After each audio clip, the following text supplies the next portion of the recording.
हमारी ज़िंदगी में तीनों में से एक जरूर मिलना चाहिए, माता पिता मिले या गुरु मिले। संसार सागर में जीने के बारे में विशेष प्रकार से हमें गुरु ही रास्ता दिखाते हैं, समझाते हैं, बताते हैं और हाथ पकड़ के लेके भी चलते हैं। सबसे बड़े क्या है, जैसे हम नमोकार मंत्र पढ़ते हैं तो उसमें नमो अरिहंताणम को पहले बोलते हैं और नमो सिद्धाणम को बाद में बोलते हैं। नमो सिद्धाणम जो आत्माएं सिद्ध हो चुकी हैं और नमो अरिहंताणम जो आत्माएं इस धरा पे जब होती हैं लेकिन वो भगवान के रूप में होती हैं। इसी तरह से जो धरा पे जो संत होते हैं, जैसे 4 गतियां हैं ना, देव गति, मनुष्य गति, त्रिंच गति और नरक गति। किसी भी साधु साध्वी का जब देवलोक हो जाता है, ये शरीर वो छोड़ देता है, तो वो कहाँ जाते हैं? देव गति में जाते हैं। देवलोक में जाते हैं या देव गति में जाते हैं? तो देव गति से भी जो बड़ी है वो कौन सी है? मनुष्य गति है। समझे नहीं? अगर शास्त्र की भाषा में समझा जाए तो जिस संत का देवलोक हो चुका है उस संत से बड़े वो हैं जो अभी इस धरती पर जिनके आप दर्शन कर रहे हैं, कहीं भी जाते हैं।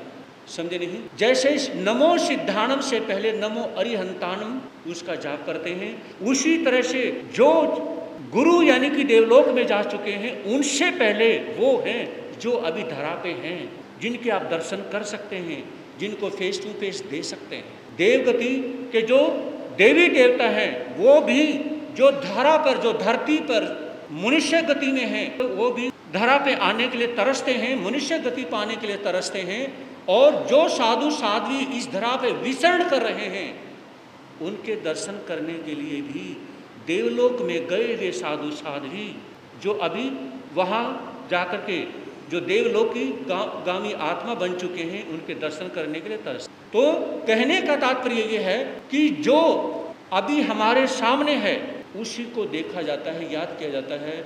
हमारे दादा के दादा जो हुए हैं, है ना, हमसे पहले हुए हैं, लेकिन आज के समय में क्या है, पिताजी को ज़्यादा याद किया जाता है, ज़्यादा उनके बारे में बोला जाता है। चलिए, आज का मेरा टॉपिक है चोट और मुश्किलें जिंदगी का हिस्सा है। क्या? हर रोज नए टॉपिक के बारे में सुनेंगे। चोट और मुश्किलें जिंदगी का हिस्सा है। अगर जिंदगी में से चोट निकाल दी जाए, मुश्किलें निकाल दी जाएं, तो आप बहुत खुश हो जाओगे, है ना। इतने ज़्यादा खुश हो जाओगे कि चोट निकल गई। जो 2 साल पहले मुझे चोट लगी थी, जो 10 साल से जो मुश्किलें आ रही हैं, है ना, वो मेरी ज़िंदगी से निकल गई, बहुत खुश हो गए। लेकिन ये कहा जाता है कि अगर किसी की ज़िंदगी में चोट नहीं, मुश्किलें नहीं, तो उसकी ज़िंदगी में कुछ भी नहीं, उसकी ज़िंदगी में कुछ भी नहीं। अब विचार करें, कितनी बार आप लोगों ने पहले यहाँ पर संतों के दर्शन किए हैं, कितनी बार प्रवचन सुने हैं, है ना, कितने याद हैं? बताइए, कितने याद है ना? कुछ नहीं याद है, कुछ याद?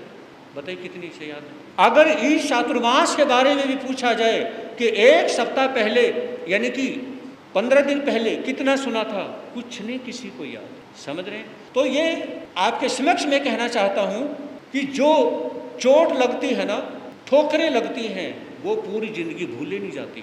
वो भूली जाती है, पूरी ज़िंदगी नहीं भूली जाती। जिस जगह पर बच्चा गिरा है ना, उसका माथा फूटा है या घुटने पे चोट लगी है, उस जगह पर बच्चा भी हमेशा संभल के चलता है। मम्मा मुझे यहाँ पे चोट लगी थी, है ना, वो संभल के चलता है। एक बच्चा भी वहाँ पे संभलता है। अगर 2-3 बार चोट लग जाए तो बच्चा वहाँ पे डरने लग जाता है कि नहीं, मुझे यहाँ पे डर लगता है, यहाँ मुझे चोट लगी थी। किसी इंसान से चोट लगी है, अपनी ज़िंदगी से चोट लगी है ना, अपने रिश्तों से चोट लगी है। अगर मैं आप लोगों से पूछ लूँ, रिश्तों की चोट बड़ी है या अपनी ज़िंदगी की चोट बड़ी है ना, आप क्या कहेंगे? आपको जवाब देना मुश्किल हो जाएगा। अपने रिश्तों की चोट बड़ी है या अपनी ज़िंदगी की चोट बड़ी है, आप किससे ज़्यादा परेशान होते हैं? ये ज़िंदगी का हिस्सा है। अगर रिश्तों से चोट नहीं लगेगी तो बेभान हो जाओगे। ये कहा जाता है रिश्तों की चोट लगनी बहुत ज़रूरी है और ज़िंदगी की चोट लगनी बहुत ज़रूरी है।